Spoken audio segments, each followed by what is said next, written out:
इंद्र आदि देवों की दूतियों का दमयंती द्वारा लौटाए जाने पर नल का हर्षित होना, थोड़े मुस्कुराने से ओष्ठ प्रांत को श्वेत करने वाली तथा नेत्र संकेत से उन सखियों को जिन्होंने इंद्र को वरण करने की सम्मति दी थी, मना करती हुई उस दमयंती ने उस इंद्र की भेजी हुई पारिजात माला के साथ ही इंद्र को प्रणाम कर दूती को उत्तर दिया, अथवा इंद्र को प्रणाम कर उस माला से ही दूती को उत्तरयुक्त कर दिया। अर्थात इंद्र ने ये माला मुझे भक्त जानकर प्रसाद रूप में भेजी है, ना कि प्रेयसी जानकर पुष्पाभरण रूप में। क्योंकि यदि दमयंती उस माला को प्रिय इंद्र द्वारा भेजा गया पुष्पाभरण उपहार समझती, तो उसका भक्ति पूर्वक प्रणाम नहीं करती, अपितु हृदय से लगाकर चुम्बन आदि द्वारा इंद्र में प्रेम प्रदर्शित करती। इसी से दूती के वचन का उत्तर दमयंती ने दे दिया। जैसे कोई व्यक्ति किसी की बात को स्वीकार नहीं करता, तो उस बात को सुनकर थोड़ा सा मुस्कुरा कर ही और समर्थक अपने बंधुजनों को संकेत से ही रोककर उसके बात का उत्तर दे देता है। इंद्रदूति की बातों का समर्थन करने वाली सखियों को आंख के इशारे से रोककर तथा दूती की ओर मुस्कुराकर तथा माला को प्रणाम कर दमयंती ने भी दूती की बात को स्वीकृत नहीं करने का संकेत कर दिया। हे दूती, इंद्र की प्रशंसा करने का साहस छोड़ो। यदि उनको कुछ असंपूर्णतया जानता है, तो वेद जानता है। इंद्र की महिमा को वेद भी संपूर्णतया नहीं जानता, तो फिर दूसरे कैसे जान सकती हैं? अतः इंद्र की महिमा बहुत बड़ी है। मनुष्यों के हृदय साक्षी, मानव हृदय की समस्त बात को जानने वाले, अर्थात अंतर्यामी उस इंद्र को नहीं जानने वालों को बतलाने वाला मेरा उत्तर व्यर्थ है। महामहिमशाली तथा सर्वांतर्यामी इंद्र से मुझे कोई उत्तर देना व्यर्थ है, क्योंकि मेरा हृदय नलासक्त है। वे इस बात को जानते हैं। उन इंद्र की आज्ञा को लक्ष्य कर किसकी जिह्वा निषेध करने की दृष्टता करेगी, अर्थात कोई भी उनकी आशा को अस्वीकार नहीं करेगा। मैं नम्र होकर उनकी माला को सिर से लगाकर नमस्कार कर विशेष वचनों से अपराध कर रही हूं, अतः बालक समझकर इंद्र भगवान मुझे क्षमा करेंगे। तप के फल से परिणित इंद्र की कृपा मुझको फिर तप में ही नियुक्त कर रही है। प्राप्त करने योग्य फल की श्रेष्ठता उपाय करने के लिए प्रवृत्त होने में अधैर्य कर देता है। पूर्व जन्म में की हुई इंद्र उपासना रूप तपस्या का फल है कि इंद्र मुझे चाह रहे हैं। अतः उनकी कृपा मुझे पुनः इंद्र उपासना करने के लिए प्रेरित कर रही है कि मैं पुनः किए हुए इस तप के फल स्वरूप नल को प्राप्त कर सकूं। क्योंकि श्रेष्ठ फल को पाने के लिए मनुष्य धैर्य छोड़कर उपाय में अधिक से अधिक संलग्न हो जाता है। अतः नल की प्राप्ति के लिए मुझे पुनः तपस्या करनी पड़ेगी। मैं हर्ष तथा पातिव्रत्य व्रत पालन के लिए राजा होने से इंद्र के अंशभूत और देव भिन्न मनुष्य शरीर वाले उस इंद्र की ही सेवा करूंगी। थोड़ा सा यही विशेष है।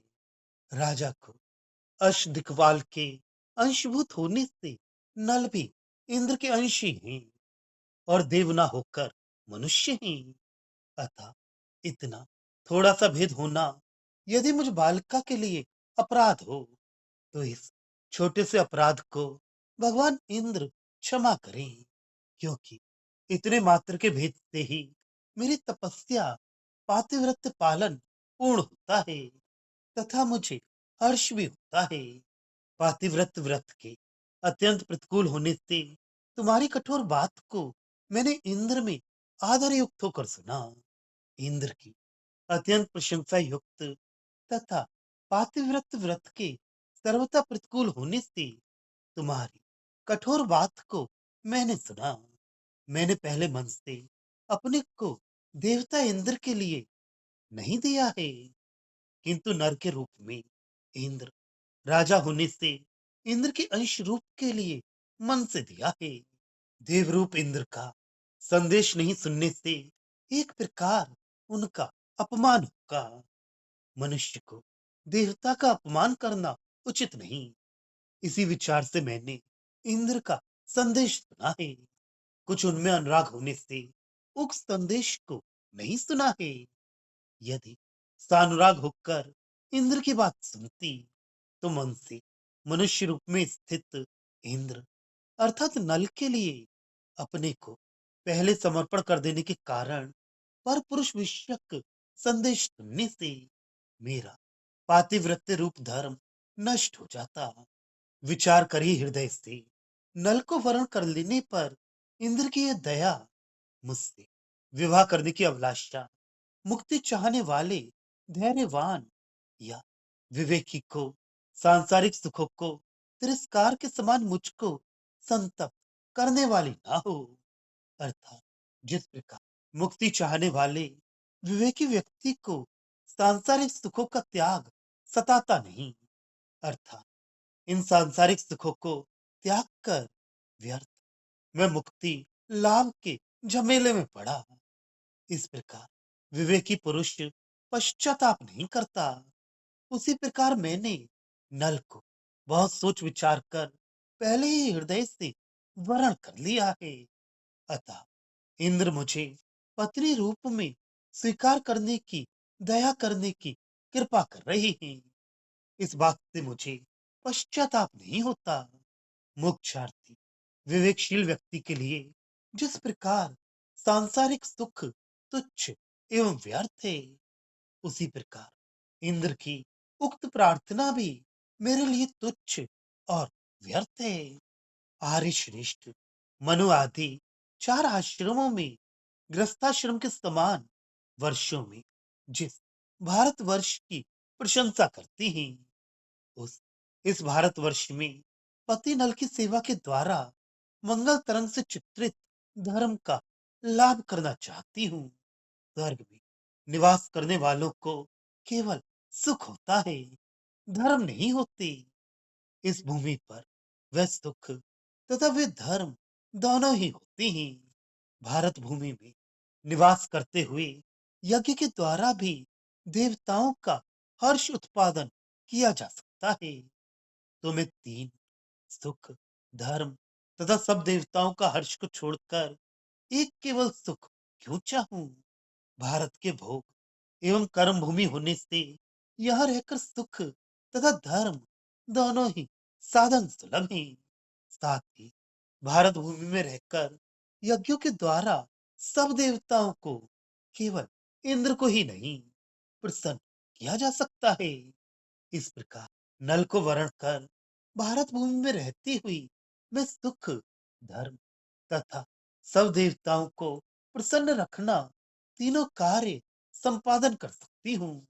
इसके विपरीत यदि मैं इंद्र को वरण कर लेती हूँ तो स्वर्ग को केवल भोग भूमि होने से वह सुख मानकर लाभ तो कर सकती हूँ, परंतु धर्म तथा देव हर्षोत्पादन का नहीं, बल्कि इंद्र को वरण करने पर पहले हृदय से नल को वरण कर लेने के बाद फिर मेरा पातिव्रत्य धर्म नष्ट हो जाएगा और यम, अग्नि एवं वरुण भी मुझ पर रुष्ट हो जाएंगे, क्योंकि उन तीनों देवों ने भी अपना अपना संदेश दूतियों के द्वारा भेजा था।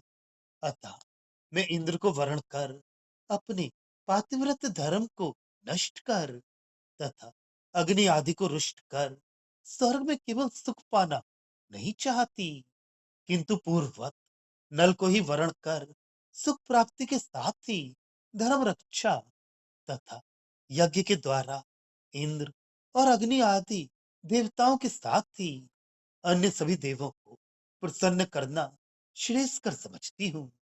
सज्जन का भी स्वर्ग से चलकर क्षीण पुण्य होने पर अधोगमन होता है तथा यहाँ से भूमि से चलकर मरकर स्वर्ग प्राप्ति होगी।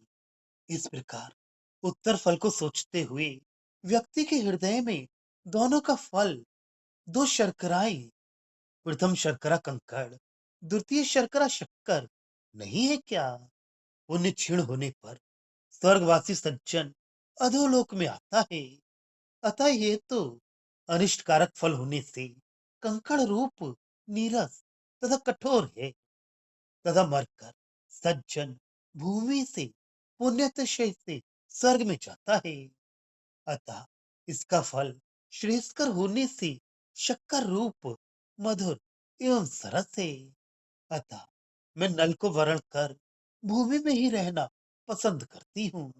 जो स्वर्ग कर्मोपार्जित आयु के क्षीण होते ही मनुष्यों को प्राप्त होता है, आयु के रहते प्राप्त नहीं होता। अपत्य के समान तथा विचार नहीं करने पर तो कारक प्रतीत होने वाले उस स्वर्ग को कौन विवेकशील पुरुष भोग करना चाहेगा? अर्थात कोई नहीं। इस कारण वास्तविक सुख के प्राप्ति के लिए मैं नल को वरण कर भारत भूमि में ही रहना चाहती हूँ। इंद्र को वरण कर अंत में अहित कर अपत्य सेवन तुल्य स्वर्ग सुख को नहीं चाहती। दमयंती ने इंद्र की दूती को उत्तर देना आधे में ही रोककर इंद्र वरण के पक्ष में कुछ कहने की इच्छा से हिलते हुए ओठों की शोभा से जीते गए विकसित पत्र वाले कमल के समान मुख वाली सखियों से कहा। दमयंती जो इंद्र की दूती से कह रही थी, उसी समय सखियों के ओष्ठ कंपन से इंद्र को वरण करने के पक्ष में ये सखियां कुछ कहना चाहती हैं। अतः पहले इन आत्मीय लोगों को ही संभालना ठीक है, ऐसा समझकर वह दमयंती दूती से कहने के बीच में ही रोककर सखियों से बोली। हे मान्य सखियों, ये जन, मैं, यह संसार अनादि से चलती हुई अपने यह जीव मात्र के समूह के शुभाशुभ रूप कर्म हेतुभूत परंपरा के प्रवाह में यह ईश्वर में अधीन बुद्धि वाला है। अर्थात मैं, यह संसार कोई भी स्वतंत्र बुद्धि वाले नहीं है, किंतु कर्मानुसार या ईश्वर इच्छानुसार बुद्धि वाले हैं। इस कारण ऐसे जन मुझसे या संसार से क्या कोई आक्षेप या कोई प्रश्न करना उचित है? अर्थात कदापि नहीं। मैं, यह संसार कर्मानुसार अथवा ईश्वर इच्छा अनुसार ही सब कुछ करते हैं, स्वतंत्र बुद्धि से कुछ नहीं करते। अथवा अनादि से चलने वाले अनेक कल्पों में मेरा तथा नल का दाम्पत्य भाव चला आ रहा है, तदनुसार ही मैं नल को वरण करना चाहती हूँ, स्वतंत्र बुद्धि से नहीं। अतः तुम लोगों को, तुम नल को क्यों वरण करती हो, इंद्र को वरण क्यों नहीं करती, इत्यादि प्रश्न या आक्षेप करना उचित नहीं है। तुम लोग मेरे विषय में कुछ मत बोलो, सभी चुप रहो। संपूर्ण संसार के भाग्याधीन रहने पर कोई व्यक्ति प्रश्न या आक्षेप के योग्य है, ऐसा क्यों करते हो, इत्यादि प्रश्न या आक्षेप किसी से नहीं करना चाहिए। अचेतन जड़ भाग्य भी आक्षेप या प्रश्न के योग्य नहीं, क्योंकि अचेतन को कुछ कहने से कहने वाला व्यक्ति मुख श्रम रूप कर्म को भोगता है, कहने वाले का मुख दुखता है, उसका फल कुछ नहीं होता। अतः तुम लोग मेरे विषय में कुछ मत कहो, क्योंकि तुम लोगों का कहना निष्फल होगा। कोमल पदार्थों को चाहने वाला गौ, घोड़ा आदि या पुरुष आदि ऊंट की निंदा करता है तथा कंटकों में लालसा रखने वाला ऊंट उस मधुर चाहने वाले गौ, घोड़ा आदि या पुरुष की निंदा करता है। अपने अपने अभिलाषित पदार्थ को खाने वाले दोनों के समान प्रेम होने पर उन दोनों ऊंट या मधुर भक्षक गौ घोड़ा आदि में एक का उपहास करना मध्यस्थता अर्थात पक्षपात शून्यता नहीं है। अर्थात उन दोनों में से किसी एक को भला समझना तथा दूसरे का उपहास करना एक के विरुद्ध पक्षपात करना है। अथवा स्वाभिलाषित पदार्थ मधुर या कंटक खाने वाले दोनों के प्रेम के समान होने पर एक का उपहास नहीं करना चाहिए, किंतु मध्यस्थ उदासीन तटस्थ हो जाना चाहिए। मैं अपने अभीष्ट नल को अच्छा समझ रही हूँ तथा ये दूती इंद्र को। हम दोनों का क्रमशः नल तथा इंद्र में समान प्रेम है। इस कारण तुम लोगों को मेरा यह दूती का उपहास छोड़कर तटस्थ रहना चाहिए। इंद्र के मनोहर भी गुण मेरे लिए रुचते हुए नर मनुष्य नल को नहीं छुड़ाते हैं। अर्थात मैं नल को ही चाहती हूँ, इंद्र को नहीं। हे सखिया, तुम लोग मोक्ष से हीन त्रिवर्ग अर्थ धर्म और काम को नहीं छोड़ने वाले संसार को नहीं देखती हो। संसार जिस प्रकार मोक्ष को छोड़कर उससे हीन त्रिवर्ग का ही सेवन करता है, उसी प्रकार मैं भी इंद्र को छोड़कर नल को ही चाहती हूँ। इसमें केवल रुचि ही मुख्य कारण है। अतः तुम लोगों को कुछ भी ना कहना चाहिए। कीड़े से लेकर पुरुषोत्तम विष्णु भगवान तक सबके लिए अपने अपने अभीष्ट लाभ से कृत कृत्यता होना सामान्य है। भिन्न भिन्न वस्तु चाहने वालों के वस्तु वस्तु के विषय में द्वेष भाव तथा प्रेम भाव अनियत है। अपने अभीष्ट लाभ से छोटे से छोटा कीड़ा जिस प्रकार प्रसन्न होता है, उसी प्रकार अपने अभीष्ट लाभ से सर्वश्रेष्ठ विष्णु भगवान तक भी बड़े से बड़े प्राणी प्रसन्न होते हैं। भिन्न भिन्न पदार्थों में इस प्रहार रखने वालों में से किसी को कोई पदार्थ अभीष्ट है तो दूसरे को वही पदार्थ अनभीष्ट है। अतः किसी वस्तु का अभीष्ट या अनभीष्ट होना निश्चित नहीं है। इसमें रुचि ही मुख्य कारण है। अतः मुझे नल ही रुचते हैं। इस कारण से इस विषय में तुम लोगों का बोलना उचित नहीं। सामने रास्ते में स्थित नियत विपत्ति रूप कुआं है, जिसके ऐसे बीच रास्ते में स्थित सभी पस्त कूप में गिरने के समान विपत्ति में शीघ्र ही अवश्य फंसने वाले बंधु को मना करने वाला है। तो वह यदि बंधु है तो कार्य ज्ञाता भी उस बंधु को प्रश्न करने तक चुप रहना चाहिए। इसलिए मेरे विषय में तुम लोगों को नहीं बोलना चाहिए। श्रेय मार्ग को अपनी इच्छा के प्रति पूछना ही वास्तविक वस्तु अर्थात तत्व है।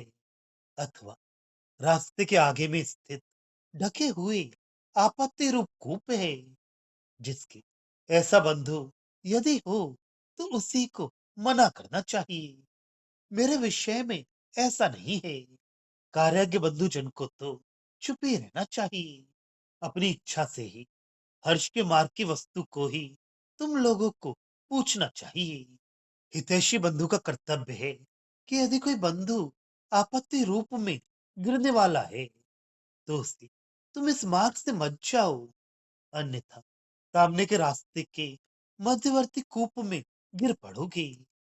अर्थात इस अनिष्टकारक कार्य को मत करो, अन्यथा विपत्ति में फंस जाओगे। इस प्रकार मना करना चाहिए। किंतु मेरे विषय में ऐसा ना होने से तुम लोगों में से अपने को कार्यज्ञ का अभिमान करने वाली किसी सखी को मुझे मना नहीं करना चाहिए, क्योंकि क्या मेरे लिए हितकारक है तथा क्या अनिष्ट कारक है। इस विषय में अपनी इच्छा ही हर्षकारक मार्ग की वस्तु हुआ करती है। अथवा रास्ते में तरण आदि से आच्छादित होने से नहीं मालूम पड़ने वाले कूप में किसी बंधु को गिरने की आशंका हो तो हितैषी बंधु को उसे मना कर देना चाहिए। कि इस मार्ग में तृण आदि से आच्छादित कूप है, उस रास्ते से मत जाओ, अन्यथा उसमें गिर पड़ोगे। अर्थात बिना समझे कोई बंधु अज्ञानवश अनिष्ट कर कार्य कर रहा हो तो उसे मना कर देना चाहिए। किंतु मेरे विषय में ऐसा नहीं है। मैंने नल को सर्वथा सोच समझकर ही मन से वर्ण किया है। उसमें कोई अनिष्ट नहीं होने वाला है। अतः तुम लोगों को चुप रहना ही कार्यकता है। तुम लोगों की भी जिस पुरुष में अनुराग रूप इच्छा होती है वही ठीक रास्ता होता है। अतः मेरे विषय में भी वैसा ही समझना चाहिए। मेरे कार्य को जानने वाला व्यक्ति तुम लोग तो चुप रहो, तथा नहीं जानने वाला व्यक्ति इंद्रदूती भले ही कुछ कहे परंतु उसका कोई महत्व नहीं। वाला दमयंती ने इस प्रकार सखियों के प्रतिकूल कहने के विचार को पांडित्य के बल से निषेध कर स्वर्गाधीश इंद्र के मंत्री अर्थात बृहस्पति के सूक्तियों को सुनी हुई तथा आश्चर्य से मस्तक को हिलाती हुई दूती से फिर बोली, क्योंकि जिस प्रकार किसी के अधिक पांडित्यपूर्ण वचन को सुनकर कोई समझदार व्यक्ति आश्चर्य से चकित होकर सिर हिलाने लगता है, उसी प्रकार दमयंती के पांडित्यपूर्ण वचन को सुनकर अरे, ये दमयंती तो बृहस्पति के समान या उनसे भी अधिक पांडित्यपूर्ण बात कह रही है, ऐसा विचार आने के कारण दूती भी सिर हिला रही थी। क्रमशः मन, वायु तथा गंगा से दमयंती को हम अवश्य अपने पक्ष में कर लूंगी, ऐसी दृढ़ विश्वास पूर्वक आई हुई यम, अग्नि तथा वरुण के दूतियों को शीघ्र ही मना कर दिया। अथवा दृढ़ विश्वास पूर्वक शीघ्र आई हुई दूतियों को मना कर दिया। अथवा नल में दृढ़ आस्था करके मैंने उक्त दूतियों को शीघ्र मना कर दिया। अथवा मैंने दृढ़ विश्वास पूर्वक यम के दूती को मानो मन से, अग्नि की दूती को मानो वायु से तथा वरुण की दूती को मानो गंगा से मना कर दिया है। यम के प्राण हरता होने से, प्राण के मनोधीन होने से यम दूती का मन रूपी वाहन से आना, अग्नि के वायु मित्र होने से अग्नि दूती का वायु रूपी वाहन से आना तथा वरुण के जलाधीश होने से वरुण दूती का गंगा प्रवाह से आना, यमदूती का मनोवेग से, अग्नि दूती का वायु वेग से तथा वरुण दूती का गंगा प्रवाह वेग से अत्यंत शीघ्र आना प्रतीत होता है। कार्य की शीघ्रता के कारण उचित ही है। प्रकृति में इंद्रदूती से दमयंती का यह कहना है कि मैंने बहुत आशा लेकर आई हुई यम आदि की दूतियों को पहले शीघ्र ही मना कर दिया। केवल देवराज इंद्र के गौरव के कारण, अनुराग के कारण नहीं, तुमसे इंद्र का संदेश सुनकर तुम्हें मना कर रही हूं। अतः तुम्हें यह इंद्र को मन में खेद नहीं करना चाहिए।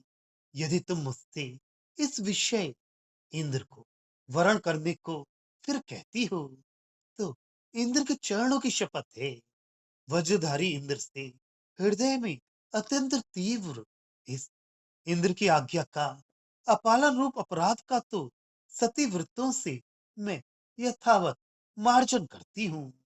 इंद्र आज्ञा का निषेध करना मुझे हृदय में बहुत तीव्र अपराध प्रतीत हो रहा है, परंतु सती व्रत से विवश होकर मेरा ऐसा करना उचित जानकर इंद्र भगवान क्षमा करेंगे। अथवा सती होकर भी इंद्र रूप पर पुरुष के अनुराग विषयक संदेश को सुनने से तीव्र अपराध को हृदयस्थ वर रूप लोकपालान शून्य से इंद्र में सती वृत्तों से मार्जित करती हूँ। अर्थात मैंने इंद्र के संदेश को केवल देवराज के गौरव की दृष्टि से सुना है, अनुराग वश नहीं। इसमें मेरा दृढ़ सती व्रत ही प्रमाण है। इस प्रकार फिर कहने के अवसर का सर्वथा नाश हो जाने से, इंद्रदूती के चले जाने पर, उन्मत्त में ज्ञान के समान नल के चंचल हृदय में जीव ने पुनः प्रवेश किया। इंद्रदूती के संदेश तथा दमयंती सखियों के द्वारा उसका समर्थन सुनकर नल का निर्जीव प्राय हृदय चंचल हो रहा था कि मुझे ना तो प्रिय दमयंती का ही लाभ हुआ और ना तो दूत कर्म के श्रेय का ही। तथा यम आदि के दूती के समान इंद्रदूती को भी मना करने पर नल के जान में जान आ गया कि अब मैं दूत कर्म का यशो लाभ करूंगा या प्रिया पत्नी के रूप में दमयंती को ही प्राप्त करूंगा। उन्मत्त व्यक्ति का भी हृदय चंचल रहने पर ज्ञान शून्य रहता है तथा ज्ञान आने पर उसको शांति मिलती है। निषद देशाधिपति नल ने इंद्र दिक्पालों, इंद्र आदि की कृपा से प्राप्त सामीप्य के कारण अपने कर्णपुट द्वय से अच्छी तरह लय गई तथा वाला दमयंती के अनुराग से उत्पन्न इस प्रकार के मधु को अत्यंत आनंद युक्त होकर पीने के लिए प्राप्त किया।